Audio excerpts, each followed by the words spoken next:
I'm great. How are you, Jim? I'm good. I'm just showing your dates off here for your Saturday showing at the Butter Gallery, Collingwood. It's no definite time, so it's just come whenever you want, I guess, eh? What time they open till? Just gallery hours, probably 11 to 5 or something like that. Okay. Here she is. Thanks for your time. So cool. I was going to tell you, my open usually when I've got bands is I pick up bars and bands, not girls. I pick up musicians and bars because that's where I see them, and then I want them to come on my show because they're talented. I pick up visual artists in the sushi section of Farm Boy. Farm Boy, such a classy So joint. he's saying, hey, pull up your pants, woman. If it wasn't for the kids, maybe I wouldn't have caught your eye, because one of them was trying to ride the front of the cart, and of course, I'm obsessed with children, so that's the one. And then on the way out, I got to shoot him a dart about, nice nice Patriots jersey, buddy. I just shot him an Eagles all day, every day on the way out. So just for the people that are watching and listening, this will be up on podcast later, but just take some time to introduce who you are, kind of who you came, well, not who you came from. You can get into that as well, but how you got here and what you're all about. All right. Well, I'm Chrissy Nickerson. I'm a career artist at the age of 41. I'm a painter. All-around painter, primarily landscape painter. That's the niche I fill in the contemporary art gallery. Painter, artist. Always have been painting since I was a child. My parents have been very supportive of my art career, sent me to college all over the place. Did a year in Europe, sent me to an awesome boarding school in Europe as well. Tried to do some studying at the University of Calgary, basically dropped out. It was silly. But graduated from NSCAD, Nova Scotia College of Art and Design, with 2 degrees, a Bachelor of Design, major environmental planning. So I've got some environmentalism in there, and a Bachelor of Fine Art, major in painting, basically. And that's who I am as an artist. I'm also a single parent of 2 young boys, 8 and 10. I used to not want the art community to know that I was a mother, because I felt that maybe it would hinder their idea of my ability to produce and to maintain a career. But now I'm actually, it's a big part of my practice and how I practice. And one of my favorite quotes is by Picasso. He says, when inspiration finds you, it better find you working. So, as a parent, I've kind of lost the luxury of just painting when I want, or staying up all night and painting all night kind of thing. But now I've probably got a little bit more of a work ethic in regards to the studio time and when I can fit that time in. And the boys are very much part of that. And I think at 8 and 10 right now, I'm really starting to find my space as a career artist again, and being able to build more relationships in the artist community and get that momentum behind my career again. So that's exciting for me, and I think it's a good thing. So you're in Port Dalhousie now. Your show's in Collingwood this weekend on Saturday. I'll put the details back up again. How long were you in Port before you left? Did you grow up here? I grew up in Port. So grew up rowing, doing the Henley thing all those years, rowed for St. Catharines, rowed for Winston Churchill. Where'd you go to school? Is that where you went to school? Sir Winston? Yeah. Oh, so you're a smarty pants too, huh? Ooh, scraping the That's where all the bright kids go, Sir Winston. Well, they don't offer general classes, unfortunately. So a person like me, you just gotta try to you just have to try for that 70% average, right? So how long were you here before you left town? I left at 17 and have been away ever since. I've traveled a lot around the world, and it's been awesome, and been mostly spending my last on and off. I've spent a lot of my time in Alberta. My grandmother had a house in Alberta, so I also strongly relate to the Rocky Mountains, and it's a major home base for me. That's where my children were born. and where my home studio is, and really where I make my bread and butter, painting the Rockies. But it's I'm honored to be, so Butter Gallery in Collingwood just picked me up, and we're starting a new relationship together, and I'm super excited to be able to invest in painting my homeland of Ontario again, and to be able to spend the time painting the lakes and, you know, stuff like that, and Canadian Shield, and so it's nice to be home. What did you do before you were an artist? I think in grade 4, I used to play, my mom had us all learning how to play an instrument. And in grade 4, she finally let me quit violin. And on Saturdays, I would be dropped off at the SPCA to clean kennels for hours. And after that, they dropped me off at Chris Katzkan's apartment. And I painted with her for the rest of Saturdays. Now, who is she? She's this cool lady. I don't know why we haven't looked her up. Chris Katzkan, all K's. She was my first inspiration as an artist as a kid here in St. Catharines. She had this sweet downtown studio apartment on, I don't even know what Main Street is, downtown St. Catharines, that street right before the... St. Paul? Maybe, probably. Right downtown. Single woman at the time. Super cool chick. I don't know. Chris Katzkan. I don't know why I haven't. But as any artist, you know, I've had 50 billion different jobs, from forestry to bus girling to drill press operator, from grocery stores. Oops, I don't know how to make that sound not happen. It's all good. Don't worry about it. Yeah, just a bunch of random. I think most artists, if you ask any true artists, they're lots of serving and labor, just whatever, jobs to pay the bills. So how old were you when you finally were able to say, okay, that's it, I'm a painter now, that's all I do for sustenance, to make income, to concentrate all my energies? I left a boyfriend and started, well, tried to leave a boyfriend and got into forestry. So I was a commercial thinner for coastline forestry in the Maritimes for a while. Okay. And I only would get Mondays off to go do laundry and banking and whatever you needed to do.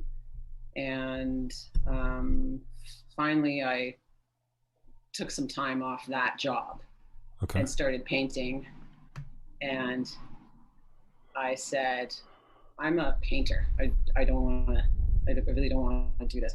And so then from there, I ended up going to the Banff Center in Canmore to do a residency at the Banff Center, an independent residency.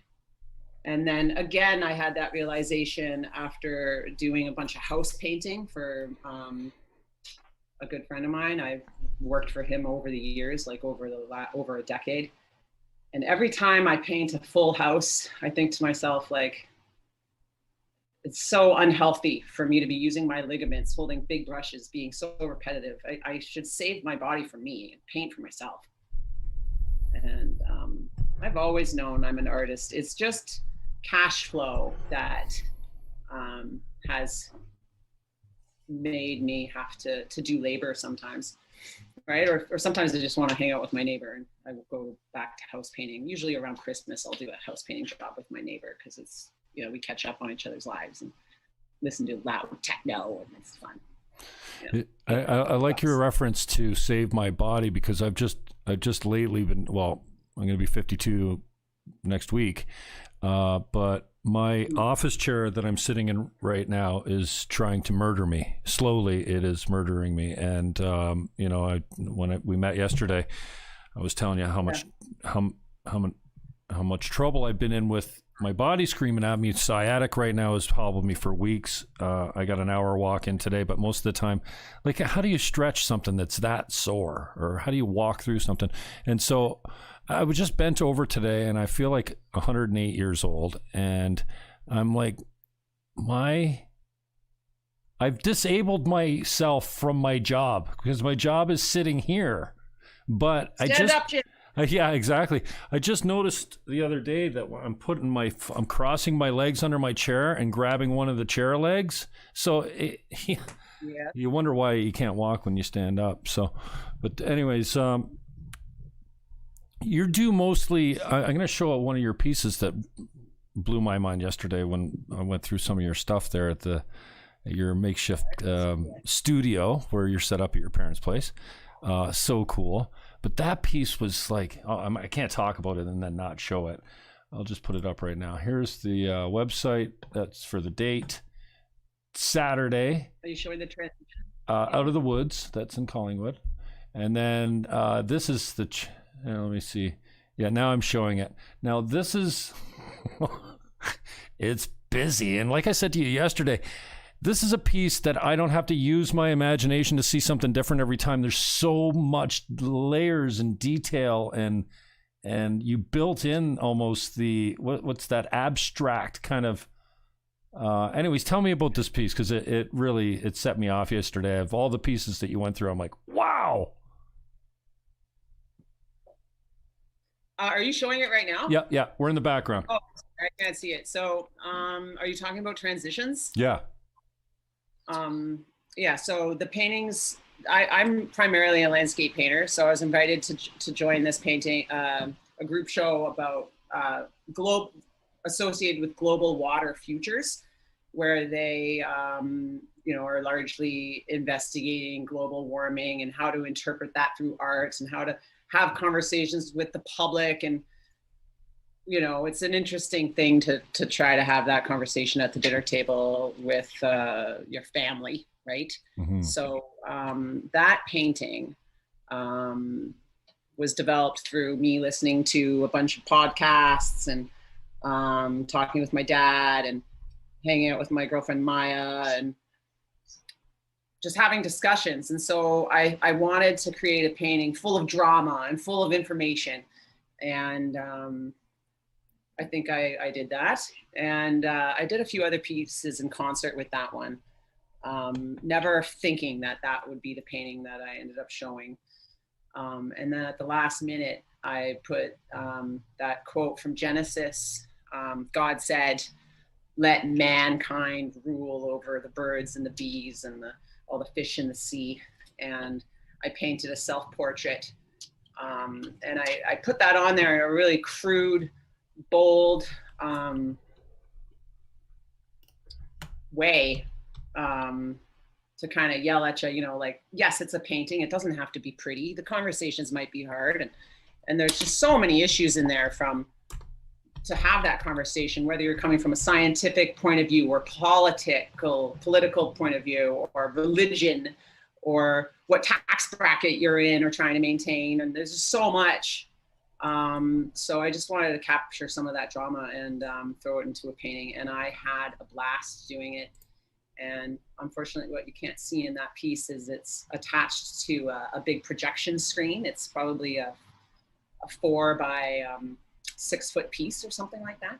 It's on auction through the town of Canmore's art place right now. You could probably find that if you just went to artsplace.com, or I'm not sure what the thing is, but through Canmore's Arts Place in Banff, in Canmore, Alberta, raising money for the local arts community center there. And yeah, that painting was a blast. And that's the fun part of being an artist, is getting to investigate and learn about whatever you want at the time and react to it, right? Figure out what you want to say, talk about it, start the dialogue. Mm-hmm. It's one of my favorite verses, and I'm so politically, and I'm so not like literate with the Bible. But 126, like somebody asked me, what's your favorite Bible verse? And, so much of everything comes from that verse. I always confuse me because, if you're a believer, my first question was, what do you mean, let us make man in our image? I thought God was singular and he was the first and he was always there. So I'm like, what do you mean us? I think he's a power of 3, the Son, the Holy Ghost, and the Father, Son, the Holy Ghost. So yeah, it was interesting that's what you picked out of there. But how long does it go up for auctions? How does that work? The auction? Yeah, is it open for 30 days or something? I think it's open. Yeah, minimum. Okay. Our place every year where I come from in Canmore has a party called Creative Combat, and it's one of the parties of the year. It's a blast. We all dress up in some type of way, and there's a DJ, and every artist paints for 20 minutes at a time, and then there's this huge hurrah, and people make it to the next round. It's like a big show, and this year, because of COVID, it's not happening. So they're having an online auction for a bunch of the local artists that usually participate, and all the money raised from the paintings that we've donated will go to Arts Place, right? Because they do a bunch of community planning, and it's an important establishment in Canmore, because Canmore is so sports driven. I think Canmore has created most of the Olympic athletes out of Canada or something like that. Like, our sports community is huge. So it's nice to be able to provide arts to the young people and a space for, the theater kids to go to and do stuff. You don't have to always go cross country skiing, Mm-hmm. How's COVID affected you personally? Well, it took the wind out of my sails for sure, because I had stuff lined up to do, as everyone did. And so that sucked. But as a homeschool teacher, I've caught up on my grade 4 math and going to move into grade 5 math and stuff like that, learning how to cook bread. But I think in the end, it was a blessing, because in the end, I ended up taking my children to Vancouver Island to do my last artist residency in July. And I was able to be really productive, and they were able to respect that a little bit. And it's kind of, and then this, right? So now I'm here in Port Dalhousie, and they're doing learning at home through the school system. So I'm able to take them with me and paint regionally around Canada. And so that's really good. And I'm interested to see how this will work with their studies. And then maybe we can continue to do this throughout the year, which I hope we can.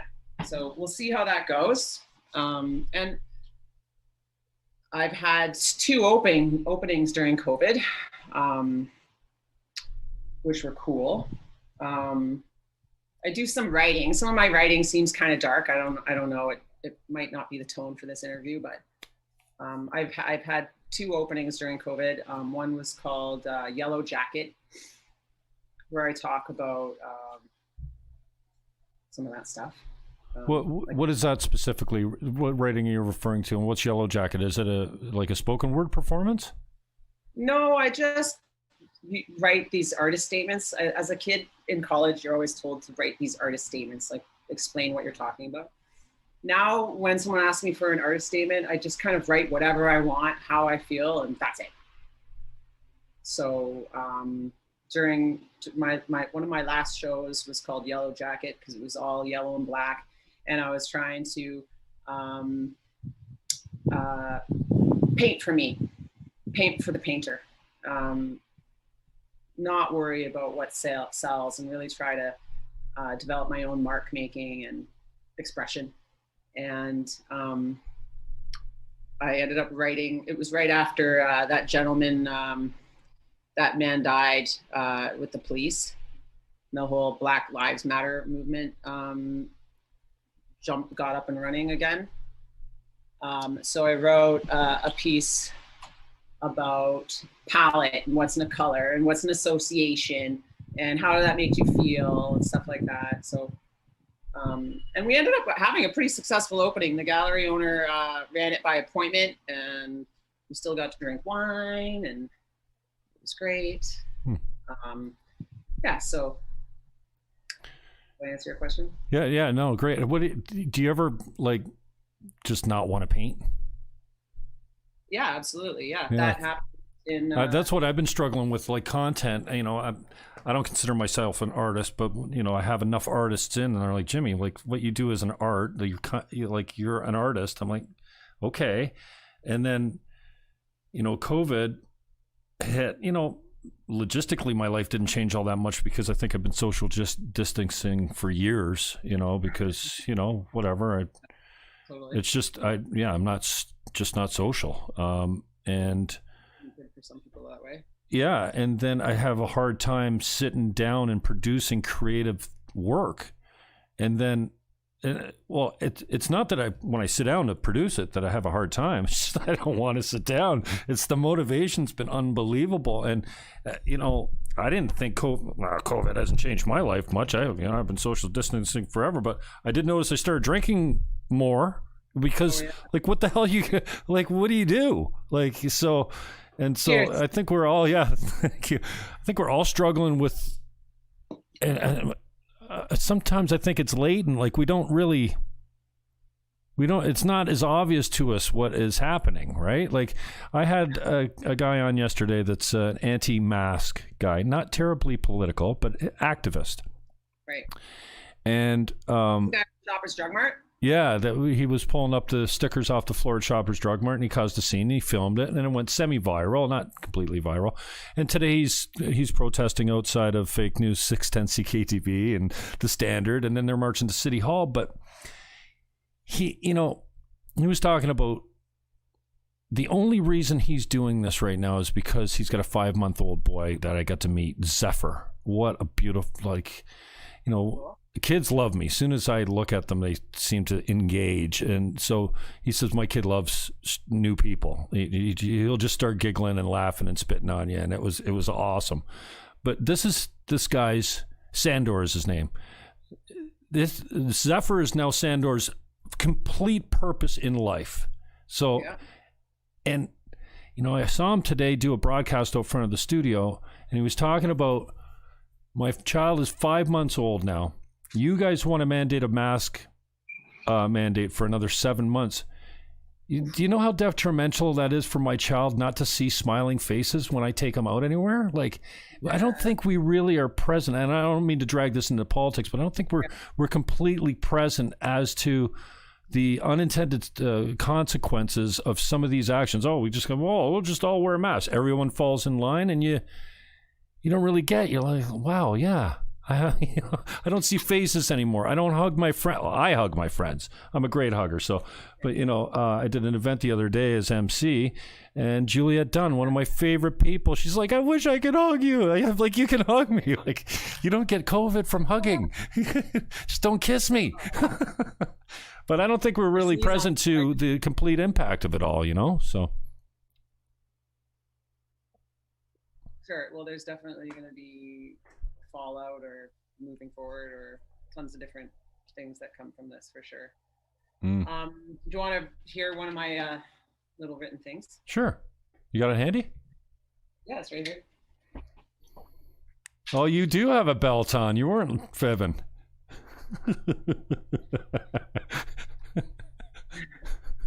All right, this one's called, I don't know, it's probably not, I'll just share it just because you like the rant. Okay, right? All right, cool. How long is it? My gallery in Alberta didn't share it, but whatever, we'll go for it. All right. It's called Lockdown, Slow Down, Show Up. Okay. All right. Hit it. I'm going to mute my mic. Okay, sorry. You ready? All right. I need to feel relevant to myself, to my career, my commitment to participate, to moving forward. I have always wanted more representation, more money, more reason, more attention. Then I fall off the horse and need to find motivation again. When I lack passion, I look to curiosity. How can I paint again? Do I really need to sell? Do I like landscape painting? Yes, I like landscape painting as an outdoor enthusiast, as a mother, as an environmentalist, artist. Yes, I'm a landscape painter. But first and foremost, I'm an artist. Stay true to oneself, they say. It's my party and I can paint what I want. Will you show it? Will you talk about it? Is it relevant? Where will I go from here? Lockdown, the Rolling Stones, Neil Young, Crazy Horse, Norah Jones, all of them. They all knew relevant work during this time. Me, I stand wondering, where is my studio? Am I really a full-time school teacher, meal planner, house cleaner? Where are my mates? Where is my participation, my momentum? I am torn between creation and destruction. I want to remove all my old art from sight. I just want to pour paint down the walls. I have no patience for detail. I have no desire to struggle. I just want paper, immediate, satisfaction. Who can satisfy me? Another bottle of wine, another rude awakening, another scheduled Google Hangout and deadline. Where is my relevance? Landscape painting. I need more. I need more time. I need my time. I need my own space. Where is Peter? Where is Sophie? Come over. Let's get high. So yeah, it was tough for sure. And then people just, what are you gonna do? Well, it sums up a lot of your feelings there, and I think a lot of us can sympathize with them. It's such a different time now. I don't want to use that new normal garbage because I refuse to believe that there will be a new normal. I think my favorite saying now is "We've been duped."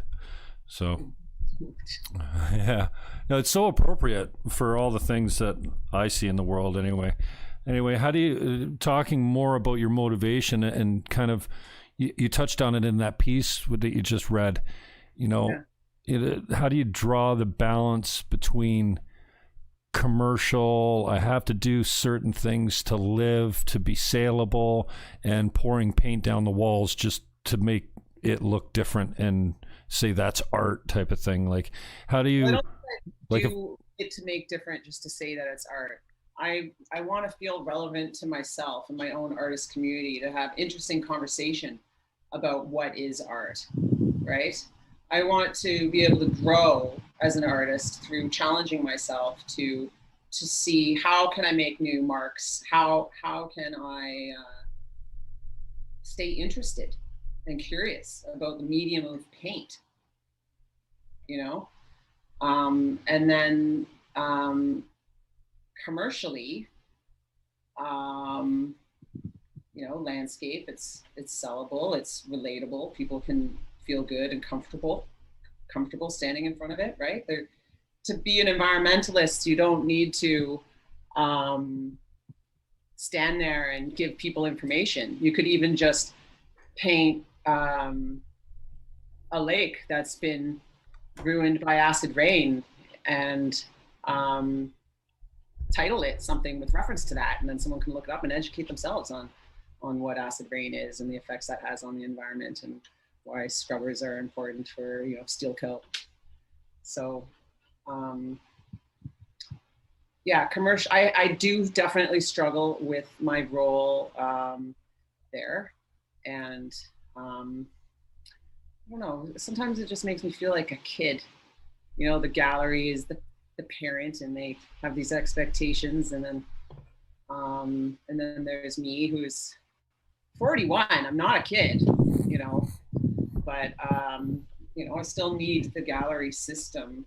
I don't have a dealer. I'm not big time, so I need finances, and if I'm going to commit to this as a career, I need to respect the gallery system, right? So that they could show me the money.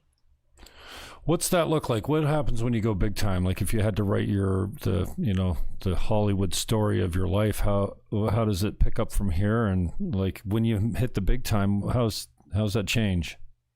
Well, maybe we can talk in 15 years and hope for the best. Yeah. I don't know. Some of my friends, they're working really hard. Like Pascal Ouellette from Canmore, Alberta, she's working really hard, and I can see she's painting multiple shows a year, and she's traveling to said shows, and she's the bread. Well, I don't know who's making the money in that family, but I presume Pascal's working really hard, and I'm sure there's a lot of hard work in there. Cheers to Pascal and other hard work. And I'm working hard too. I'm not saying not. I'm just more gallery representation. I would love to have representation in Toronto someday. I would love to have more reason to come home and go on more canoe trips and paint them, right? Mm-hmm. I would love to have representation in Halifax again someday.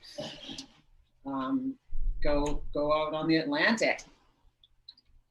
More reason to what I see and express how I feel through paint, and share that with my voice, right? Mm-hmm.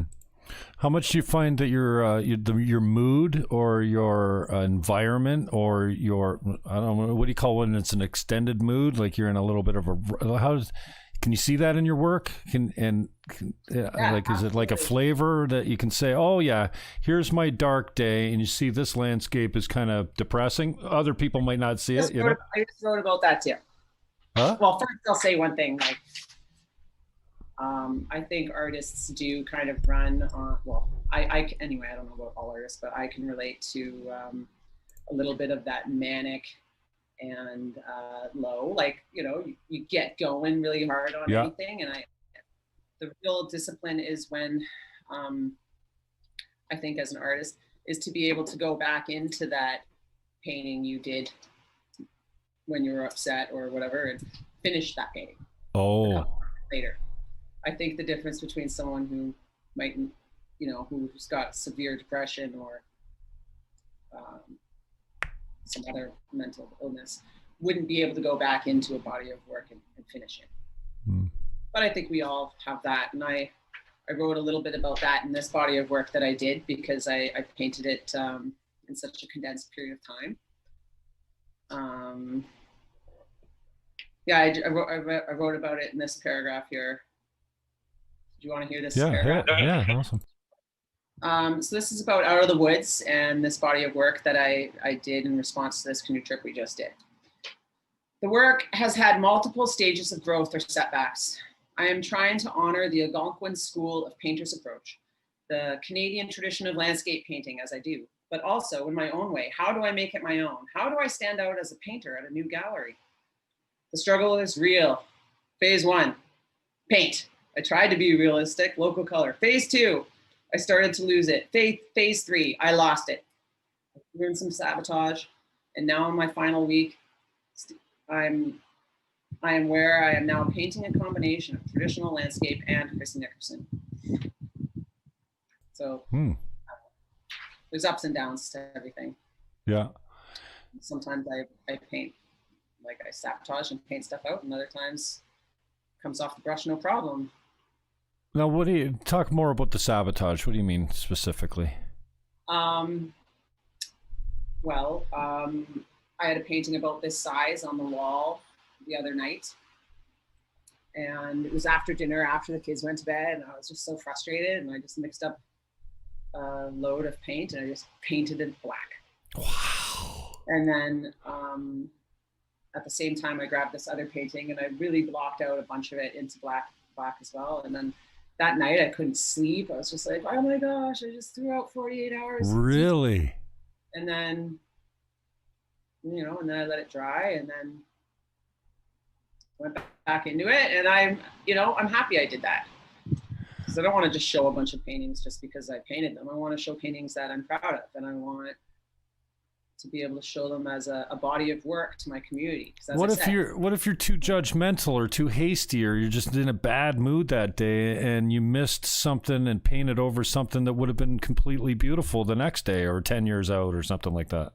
I'm sure that happens, but aren't we all our own worst critic, right? Yeah, no, for sure. And it's like critique. You could have like Wanda Ellerbeck. She gives me the best critique ever all the time. I really appreciate her. I appreciate her as a colleague. And if she comes in my studio and she's like, I don't get this, and I think this, you should completely take this out of there. If I take that out of there, it's my choice, and it's not because she told me to take it out of there. Mm-hmm. Right? And that's the same thing with your own thoughts, right? Mm-hmm. And didn't somebody say, like, if you're not second guessing yourself, you might be crazy? So those of us who are harder on ourselves, at least we're checking in. Right. Maybe something like that. Mm-hmm. Yeah, it's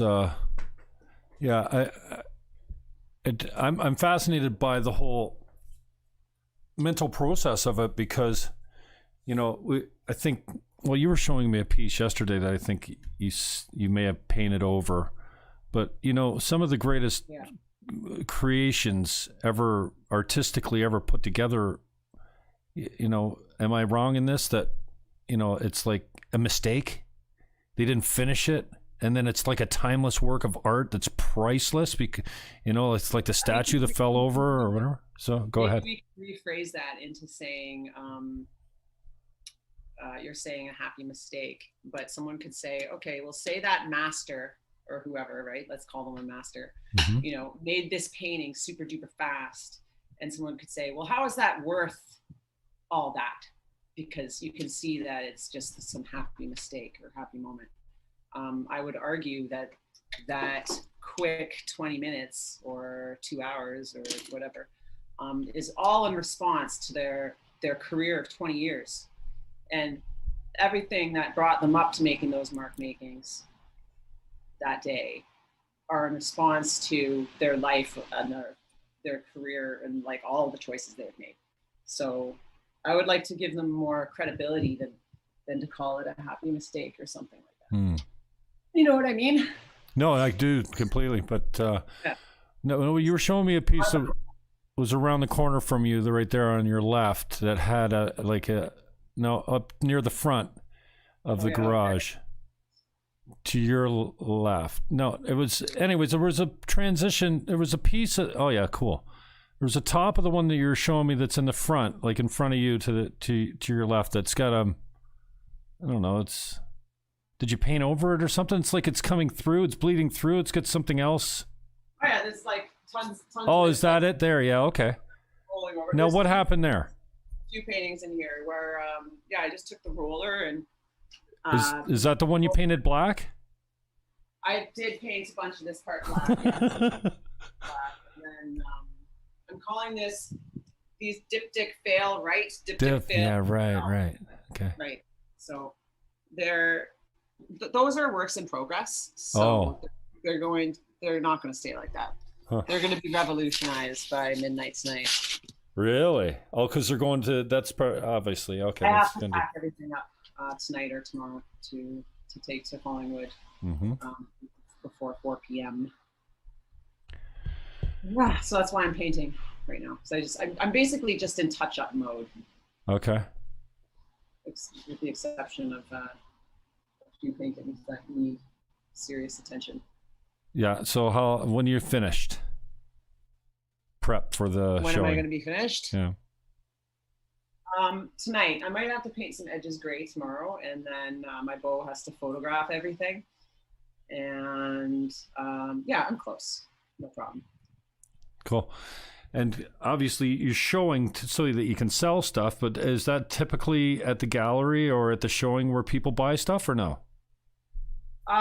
Openings can be a lot of fun. We're not having a super formal opening this time around because COVID, but yeah, a really good opening, make some sales, have some drinks. But a lot of, if there's a client list, I'm new to butter, so I have no idea how it's going to go, but okay. I've heard they've already made a couple sales from my work. They sold nice. Really one mornings. That's nice. What's the commish? What do they take from you? They take what they deserve. You're very diplomatic, very diplomatic. And you know what? I was thinking, I went for a long walk today. I'm trying to work my back out here, and just showering before I came down here. And I'm thinking how cool it would be to interview the kids. I got to get them maybe one at a time, but that'd be awesome. I want to play that video because I seriously watched. I shared it on Facebook. I shared it on Twitter. I just said, "Who did this?" And I must have watched it 15 times today. I got a couple cool comments too that I don't know if this is the time to break the momentum, but I can see by your face that you're. Let's finish it up with some good old Monty Python. Okay, I'm gonna play that now, and then I'll bring you back to talk about it, and then I'll cut you loose. We're coming up. You got 40 minutes in you so far. That's pretty good. So this is. You introduce it. Tell us all about how this thing came to be. First of all, I'll set up by saying it's a reenactment of Monty Python's The Black Knight, which is one of my favorite scenes. I'm surprised I don't have it memorized. I've seen that scene like hundreds of times. So your kids reenacted it. Tell us who all starred in it and who's all responsible for this masterpiece that's already got a couple thousand views since July or something. Well, we did it in the end of July. It's called The Black Knight, Monty Python reenactment. It was Arnold's, my grade 4 student's final English project, but he has a gift for memorizing lines, and who knows, maybe he'll be an actor someday. He can recite full, what's that guy's name? Weird Al Kovich. Full songs, like 10-minute songs. He can go for it. It's incredible. And so he really wanted to do that. He said it was his favorite movie at the time. I helped him with the costumes. Bo Brandon Evans, it's on his YouTube channel. He did the editing with Arnold. And don't cut out before the credits, because I think they're really great. And then a bunch of neighborhood kids. And oh, really? Sorry, say again. Neighborhood kids and what? A bunch of neighborhood kids. So my son's the King Arthur, and my youngest son is the Green Knight. And then some of our neighborhood kids that we been hanging out with during COVID. And that's just the creek right behind our house. That's our backyard. Wow. Yeah, Kenmore is a gorgeous place to visit. So awesome. Okay, let's check it out. Yeah. Where am I going? The Black Knight. Oh, we can go full screen here because nobody's. Yeah, go for it. Everyone's gonna want to see it full screen. Okay, we're rolling. Oh, hang on. Hold up. There we go. Now we got some sound. Cut.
To join me at the round table. You have proved yourself worthy. A man of great strength you are. Never! You make me sad. None shall pass. I have no quarrel with you, brave knight. I shall cross this bridge. Well, then you shall die. I command you, as King of the Britons, to stand aside. I move for no man. So be it.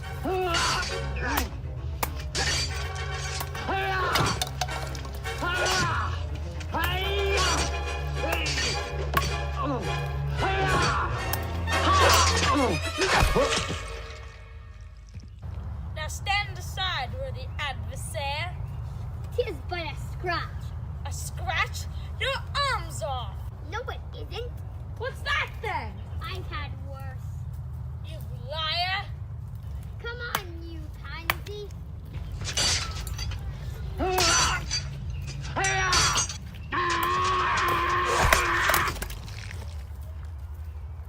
Victory is mine, but in not. You were indeed brave, sir, but the fight is mine. Oh, had enough, eh? Look, you stupid bastard, you've got no arms left. Yes, I have. Look! Just a flesh wound. Look, I'll have your leg!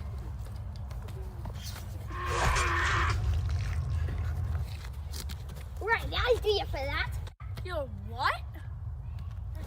I I'm invincible. You're a loony. The Black Knight always triumphs. Come at you. Have at you. Oh, had enough. Come on, then. Right then.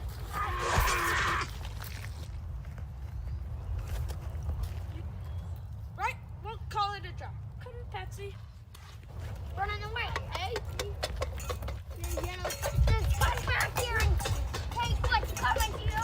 I'll bite your legs off. Oh, yeah, right. I'm killing myself over here. Oh my god. I'm gonna stay through the credits here. Wow. I might have to watch that a few more times today. Oh, okay. We could turn the volume down there. It makes the parents happy because they're like, Sorry, go again? it made my dad happy. Oh, yeah? Oh, that's beautiful. That made my day today. Oh, we still got credits. I don't want to cut so... Oh, there, you got some props too, Chrissy. Nice. I was definitely involved. Catering. Stunt assistance and special effects. Awesome. Okay, here we go. Canadian Fine Art. CN Fine Art is the website. cnfineart.ca. Butter Gallery, Saturday. This weekend, September 19th in Hollywood. Collingwood, yes, exactly. Oops, wrong. Oh my gosh, I don't want to go here. Where are you? Oh, there's transitions. That's my piece. I'm gonna have to make a offer on it. And there you are. Thank you so much for your time. Thank you for having me. And for being open. I mean, I'm sorry, go again. It was nice to meet you again. Yeah, no, and I appreciate your openness. You know, the guy that calls you out of the blue and says, you know, you shouldn't really drive around with your website on your vehicle. And you're like, oh, sorry, did I blow a stop sign or something? I'm like, no, I just give your son a hard time in Farm Boy. And you're like, oh, you're that guy. Yeah, I'm that guy. Next thing you Now know. everybody's been shopping at Farm Boy. That's where all the celebrities go, right? There you go. There you go. Anyways, good luck this weekend. Give my love to the crew, the kids, and your man too. That's man. He made my day with that video. So you never know where the people are coming from. They're going to make a difference for you. So you did. Thank you. Thank you, Jimmy. Talk to you later. All right. Talk to you soon. Cheers. Bye.